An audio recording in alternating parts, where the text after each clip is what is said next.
Good morning बच्चों। आज हम पढ़ेंगे क्लास 10th की काव्य खंड का पाठ 2 राम लक्ष्मण परशुराम संवाद। ठीक है, तो ये जो दोहा चौपाई है ये तुलसीदास जी ने लिखी है और ये उनके रामचरितमानस के बालकांड से ली गई है। बालकांड ये इसमें उनका राम लक्ष्मण जब विश्वामित्र के साथ आश्रम में राक्षसों को मारने के लिए जाते हैं तो उस समय विश्वामित्र को पता चलता है कि जनकपुरी में राजा जनक ने सीता के स्वयंवर के लिए एक आयोजन रखा है। ठीक है, तो स्वयंवर तो विश्वामित्र राम लक्ष्मण को भी अपने साथ आश्रम में ले जाते हैं। तो वहाँ पर बहुत बड़े बड़े राजा महाराजा सभी लोग आ रखे थे। तो राजा जनक ने एक शर्त रखी थी कि उनके पास एक शिव धनुष था जो बहुत ही भारी था, जिसको हिलाना नामुमकिन था। तो उन्होंने ये शर्त रखी थी कि जो इस धनुष को उठा देगा उसी के साथ सीता का विवाह होगा। अब यहाँ पर उन्होंने ऐसी शर्त क्यों रखी, इसके पीछे भी एक घटना है कि एक बार जब सीता महल में कुछ कार्य कर रही थी तो उसने क्या किया, शिव का धनुष को उठाकर दूसरी जगह पर रख दिया। राजा जनक ने देखा तो उन्होंने कहा कि ये सीता कोई नॉर्मल लड़की नहीं है, यह एक विशेष बालिका है और इसके लिए इसी की तरह शक्तिशाली वर की आवश्यकता है। इसलिए उन्होंने यह शर्त रखी कि जो कोई भी इस शिव धनुष को उठाएगा उसी के साथ सीता का स्वयंवर होगा। और वैसे भी आजकल आप लोग रामायण को देख ही रहे होंगे, रामायण में भी यह सब दिखाया जा रहा है, तो शायद आपको अच्छी तरह से उसमें भी समझ आ रहा होगा।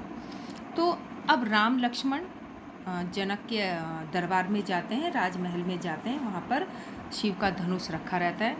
तो सब राजा महाराजा उस धनुष को उठाने की कोशिश करते हैं, लेकिन उठाना तो रहा दूर, वे उस धनुष को हिला भी नहीं पाते हैं। तब विश्वामित्र राम को इशारा करते हैं कि तुम जाओ और उस धनुष को उठाओ। तो राम जैसे ही उस धनुष को उठाते हैं और जैसे ही उसमें तीर लगाने लगते हैं तो तब तक वो धनुष टूट जाता है।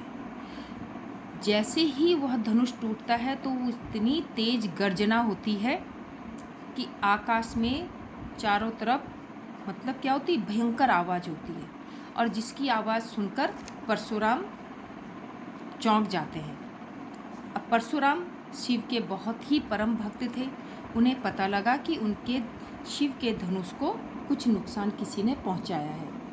तो वे क्रोधित होते हुए जनक के दरबार में आते हैं। जैसे ही वो जनक के दरबार में आते तो वहाँ पर शिव का टूटा हुआ धनुष देखकर आग बबूला होकर पूछते हैं। अब वहाँ पर राम लक्ष्मण और परशुराम के बीच में क्या बातचीत होती है उसका वर्णन यहाँ पर किया गया है। तो जैसे ही वो पूछते हैं कि भाई ये शिव धनुष किसने तोड़ा, बहुत क्रोध से पूछते हैं, तो श्री राम उन्हें कहते हैं, नाथ शंभु धनु भंज निहारा। हे नाथ, परशुराम को कह रहे हैं श्री राम कि हे नाथ, हे प्रभु, शंभु धनु जिसने भी यह शंभु शिव का धनुष भंज निहारा तोड़ा है, होई केउ एक दास तुम्हारा, वह आपका कोई एक सेवक ही होगा। आयेशु कहा कहिए किन मोही, आयेशु आप कहिए, किन मोही मेरे लिए क्या आज्ञा है। सुनी रिसाई बोले मुनि को ही, राम की ऐसी बातें सुनकर रिसाई गुस्से से मुनि परशुराम को ही उन्हें बोले कहते हैं। ठीक है, नाथ शंभु धनु भंजे निहारा, श्री राम कहते हैं कि हे नाथ, हे प्रभु, जिसने भी यह शिव का धनुष तोड़ा है वह आपका कोई एक सेवक ही होगा। आयेसु कहा कहिए किन मोही, आप मुझे आज्ञा दीजिए।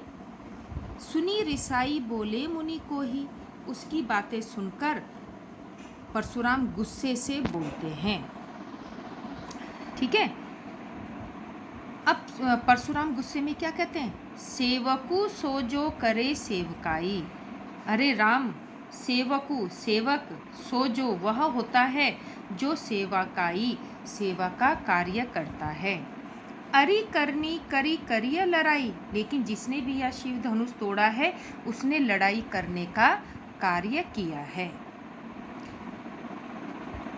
सुनहो राम, हे राम सुन लो, जे ही शिव धनुष तोड़ा, जिसने भी यह शिव का धनुष तोड़ा है, सहस्र बाहु समसो रिपु मोरा, वह सहस्र बाहु के समान मेरा सबसे बड़ा शत्रु है। ठीक है, परशुराम कहते हैं कि अरे सेवक तो वो होता है जो सेवा का कार्य करता है, लेकिन यहाँ पर ये धनुष तोड़कर तो लड़ाई वाला कार्य किया गया है। हे राम, जिसने भी यह शिव धनुष तोड़ा है वह सहस्र बाहु के समान मेरा सबसे बड़ा शत्रु है।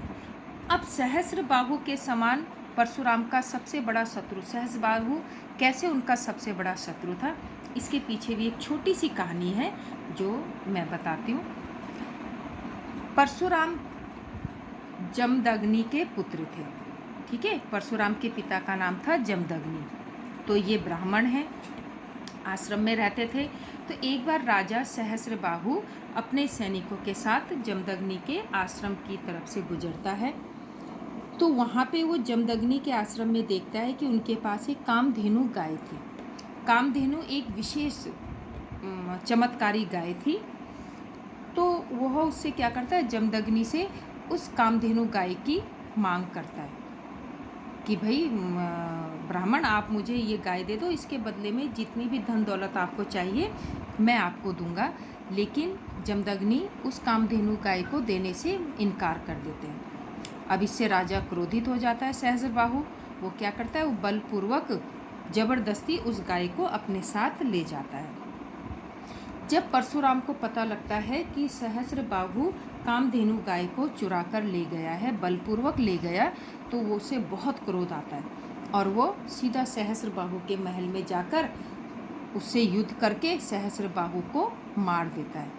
और जब वो कामधेनु गाय को लेके वापस आता है और अपने पिता से कहता है कि मैंने सहस्रबाहु को मार दिया है, ये हमारी गाय है, तो इसमें जमदग्नि बहुत क्रोधित हो जाते हैं। वे उसकी इस बात की निंदा करते हैं कि हम ब्राह्मण हैं, हम किसी की हत्या या किसी का वध नहीं कर सकते और तुमने ये कार्य किया है जो गलत है, इसके लिए तुम्हें प्रायश्चित करना होगा।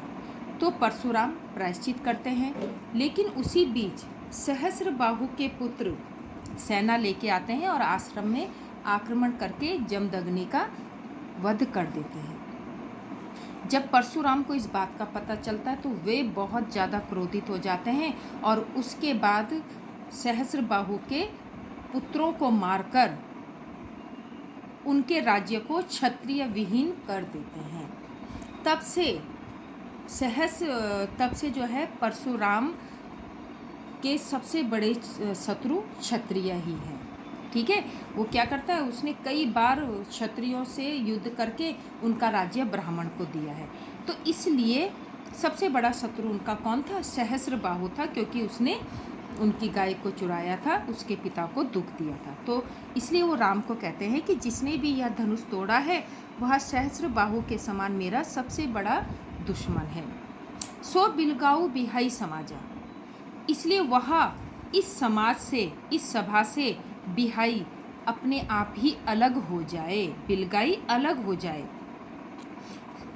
नाते मारे जे ही सब राजा, अन्यथा सारे राजा मारे जाएंगे। क्योंकि अब परशुराम को तो पता नहीं था ना कि किसने धनुष तोड़ा, इसलिए सभी राजाओं को संबोधित करते हुए कहता है कि आप लोगों में से जिसने भी इस शिव धनुष को तोड़ा है वह अपने आप बाहर आ जाए, वरना सारे राजा मेरे हाथों से मारे जाएंगे।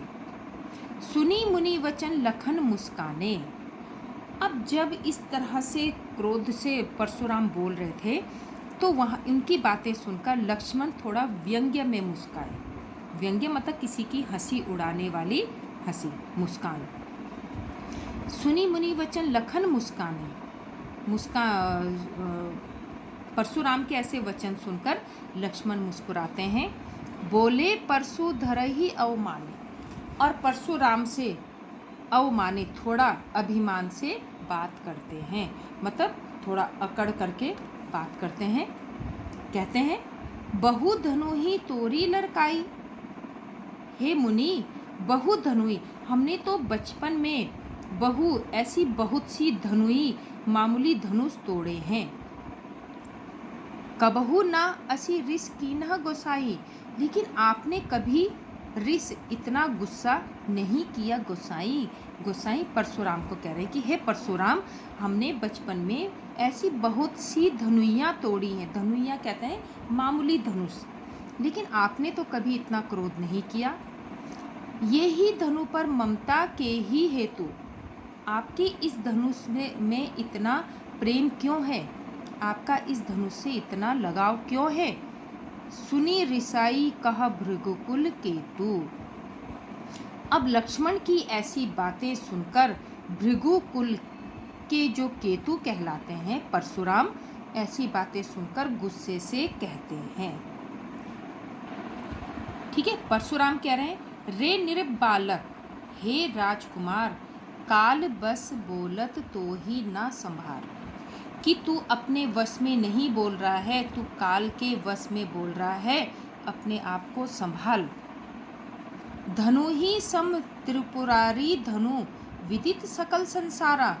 जिस धनुष की महिमा सकल संसार, पूरा संसार जानता है, उसे तू धनु ही सम और धनुषों से उसकी तुलना कर रहा है, तू उसे मामूली धनुष कह रहा है।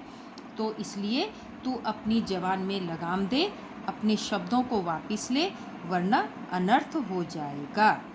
ठीक है, तो इस तरह से यहाँ पर राम, लक्ष्मण और परशुराम का संवाद होता है।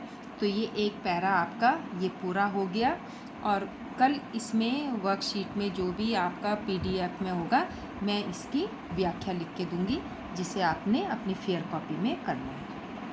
Thank you.